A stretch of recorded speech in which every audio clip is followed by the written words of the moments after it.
नमस्कार दोस्तों, CDR के सैनी बीएड क्लासेज में आप सभी का हार्दिक स्वागत है, अभिनंदन है। देखिए, हम हमारे YouTube चैनल के माध्यम से आपके बीएड पाठ्यक्रम का अध्ययन टॉपिक टू टॉपिक कर रहे हैं। तो हमारे YouTube चैनल के माध्यम से आपको कैसा अधिगम हो रहा है, कैसा ज्ञान प्राप्त हो रहा है, तो हमें कमेंट्स रूप में जरूर बताएं। और देखिए, जो आपका पेपर है ज्ञान एवं पाठ्यक्रम, इस पेपर के अंतर्गत आज की जो हमारी क्लास होने जा रही है, इस क्लास में हम राष्ट्रवाद का अर्थ एवं अवधारणा। देखिए, राष्ट्रवाद क्या होता है, राष्ट्रवाद का क्या अर्थ होता है, क्या अवधारणा होती है, इसके बारे में हमारे मन में कई बार प्रश्न उठते रहते हैं और हम ये समझ नहीं पाते कि राष्ट्रवाद क्या होता है। तो आज की क्लास के माध्यम से हम आपको यही बताएंगे कि राष्ट्रवाद क्या होता है, राष्ट्रवाद का क्या अर्थ होगा, क्या अवधारणा होगी। तो आप सब बने रहें हमारे साथ, हमारे YouTube चैनल के साथ। और यदि आप हमारे चैनल पर पहली बार आए हैं तो हमारे चैनल को सब्सक्राइब करें और पास ही बने बेल आइकन के बटन को दबा देवे, जिससे जब भी हमारे YouTube चैनल पर वीडियो अपलोड किए जाते हैं या लाइव क्लास चलाई जाती है तो उनके नोटिफिकेशन आपको मिल सके और आप परीक्षा की अच्छी तैयारी कर सके, वीडियो के माध्यम से अच्छा अधिगम कर सके। तो आप सब बने रहें हमारे साथ हमारे YouTube चैनल पर। आइए देखते हैं राष्ट्रवाद का अर्थ एवं अवधारणा। राष्ट्रवाद से तात्पर्य है अपने राष्ट्र के प्रति आत्मीयता, लगाव, प्रेम, वफादारी और भक्ति की भावना रखना। देखिए, राष्ट्रवाद का मुख्य अर्थ, मुख्य तात्पर्य है कि अपने राष्ट्र के प्रति आत्मीयता, लगाव, प्रेम, वफादारी, भक्ति की भावना रखना। देखिए, हम सब किसी न किसी देश में रहते हैं, किसी न किसी राष्ट्र में रहते हैं, तो हमारे मन में अपने राष्ट्र के प्रति क्या होना चाहिए, अपने राष्ट्र के प्रति आत्मीयता होनी चाहिए कि ये मेरा देश है, मैं इस देश का नागरिक हूं, इस देश को आगे बढ़ाने में मेरा प्रथम कर्तव्य होना चाहिए, लगाव होना चाहिए। मन में जिस देश में रहते हैं उस देश के प्रति लगाव होना चाहिए। जैसे हमारा लगाव होता है एक पति का पत्नी से, एक भाई का बहन से, एक माता का पिता से। तो इस तरह जो लगाव रहता है, जो संबंध हमारे बने रहते हैं, उसी संबंधों के अनुसार हमारा लगाव राष्ट्र के प्रति होना चाहिए, राष्ट्र के प्रति प्रेम होना चाहिए। जो देश के नागरिक हैं उनके प्रति प्रेम होना चाहिए और हमारा देश सर्वोपरि हो, ये हमारे मन में भावना होनी चाहिए। देश के प्रति वफादारी होनी चाहिए। हमें देश के साथ कभी भी कुठारघात नहीं करना चाहिए। क्यों? क्योंकि जिस देश में हमने जन्म लिया उसी देश में हम मिट्टी में मिलेंगे, उसी देश में हम अपना विकास करेंगे, अपना फ्यूचर निर्माण करेंगे। तो राष्ट्रवाद की भावना हमारे मन में होनी चाहिए और भक्ति की भावना रखना। देखिए, हम जिस देश में रहते हैं उस देश में, उस देश के प्रति भक्ति की भावना कि ये मेरा देश है और इस देश के लिए मैं कुर्बान भी हो सकता हूं, ऐसी भावना हमें रखनी चाहिए। तो राष्ट्र सर्वोपरि होता है, क्योंकि जब एक देश दूसरे देश पर आक्रमण करता है, हथियाने की कोशिश करता है, तो राष्ट्रवाद सबसे सर्वोपरि होता है।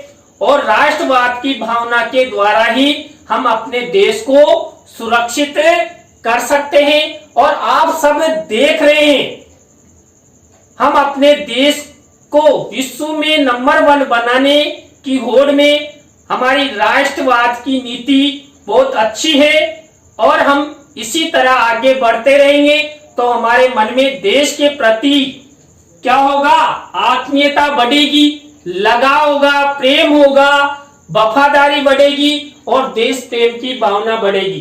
राष्ट्रवाद की शक्ति व्यक्ति को व्यक्तिगत हितों से ऊपर उठकर राष्ट्रीय हित के लिए बलिदान करने को प्रेरित करती है। देखिए, जो राष्ट्रवाद है, राष्ट्रवाद में इतनी शक्ति होती है कि व्यक्ति को व्यक्तिगत हितों यानी खुद के स्वार्थों हितों से परे ऊपर उठकर राष्ट्रीय हित के लिए यानी अपने देश के लिए बलिदान करने को प्रेरित करती है। कौन? राष्ट्रवाद।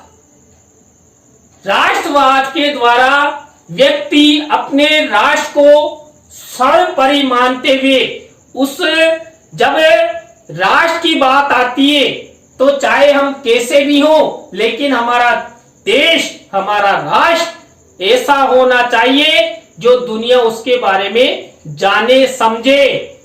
आप देखिए भारत की स्थिति यदि राष्ट्रवादी परंपरा के अनुसार देखें तो पूरे विश्व में भारत का डंका बजता है। भारत को सब देश जानते हैं। ये जरूर है कि हम जनसंख्या वृद्धि के कारण इतने विकसित अवस्था में नहीं जा पा रहे, लेकिन फिर भी प्राचीन काल में भी जब राष्ट्रवाद की बात आती है तो हमारा देश को सब जानते हैं। तो हमने यहाँ पर मुख्य रूप से अध्ययन किया राष्ट्रवाद का अर्थ, राष्ट्रवाद का तात्पर्य।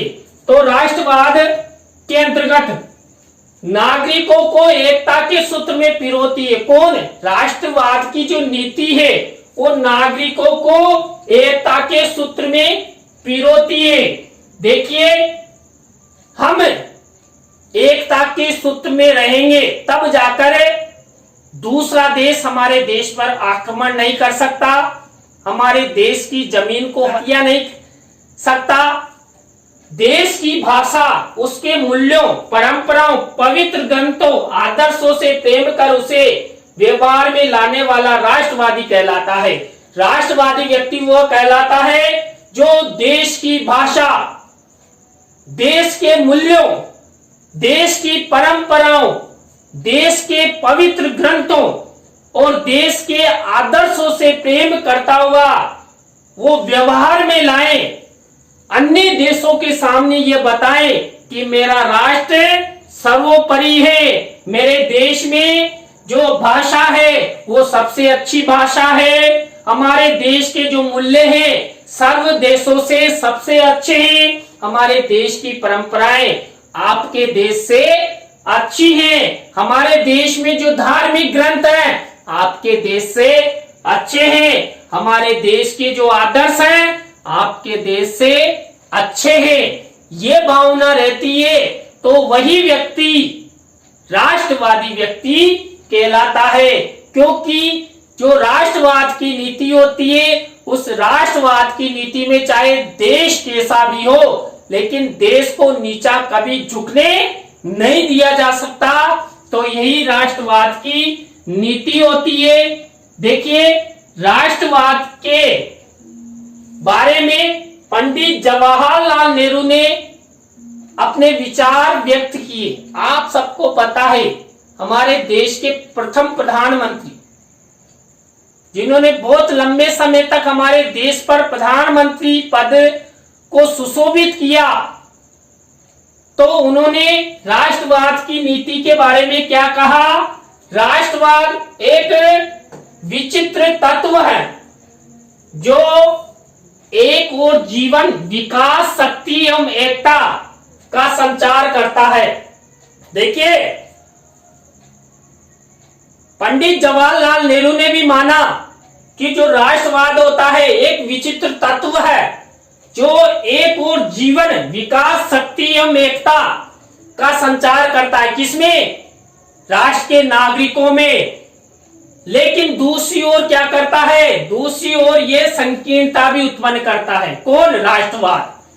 क्योंकि इसी के कारण व्यक्ति अपने देश को संसार के दूसरे देशों से अलग समझने लग जाता है। बिल्कुल, जब अभी हमने राष्ट्रवाद के बारे में अध्ययन किया था, तो इसमें क्या होता है, अपना राष्ट्र सर्वोपरि होता है अन्य राष्ट्रों की तुलना में।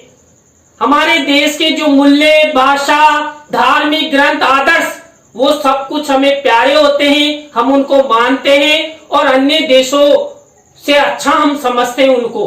तो यहाँ पर जो जवाहरलाल नेहरू द्वारा कहा गया वो बिल्कुल सत्य है। इससे हमें क्या संकीर्णता आती है कि हम अपने आप को अन्य देशों से अलग समझने लग जाते हैं। तो राष्ट्रवाद की नीति के अंतर्गत एक तरफ तो एकता की बात की जाती है और एक तरफ हम संकीर्ण विचार रखते हैं, क्योंकि एक देश को दूसरे देश से नीचा दिखाने की कोशिश राष्ट्रवाद के अंतर्गत की जाती है। इसके बाद देखिए, हमारे एक पाश्चात्य ब्रूक बेकर का विचार, राष्ट्रवाद के बारे में भी इन्होंने कहा है ब्रूक बेकर ने।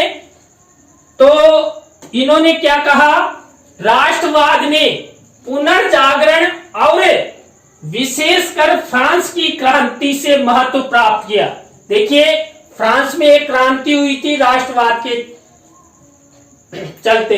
तो राष्ट्रवाद ने पुनर्जागरण और विशेषकर फ्रांस की क्रांति से महत्व प्राप्त किया।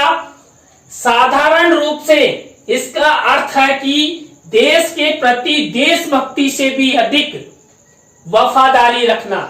देशभक्ति में क्या होता है, देशभक्ति में जो प्रत्येक देश का व्यक्ति अपने देश के खातिर अपना बलिदान दे देता है, तो इसको किसको, राष्ट्रवाद को देशभक्ति से भी अधिक वफादारी रखना माना है। क्यों?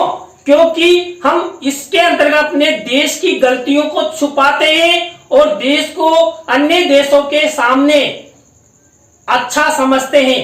देखिए, कहीं मियाँ मिट्ठू बनना आपने कहावत सुनी है। हम किसी दूसरे के घर पर जाते हैं तो घर पर तो कुछ भी नहीं है, लेकिन दूसरे घर पर ऐसे दिखाएंगे जैसे हम ऐसा माहौल अपने घर पर रखते हैं, लेकिन खुद के घर पे कुछ नहीं रखो। तो यहाँ पर भी राष्ट्रवाद के अंतर्गत ऐसा ही किया जाता है कि खुद का देश कैसा भी हो, लेकिन अन्य देशों के सामने अपने देश को नीचे झुकने नहीं दिया जा सकता। स्थान की एकता के अतिरिक्त राष्ट्रवाद में जातीय एकता, भाषाई एकता, ऐतिहासिक एकता, सांस्कृतिक एकता, पारस्परिक एकता का भी महत्व है। देखिए, राष्ट्रवाद के अंतर्गत अपनी अपनी संस्कृति, अपनी अपनी भाषा, अपने अपने जो मूल्य, उनके अनुसार भी राष्ट्रवाद सर्वोपरि होता है। तो देखिए, आज की क्लास में हमने राष्ट्रवाद का अर्थ और राष्ट्रवाद की अवधारणा के बारे में अध्ययन किया।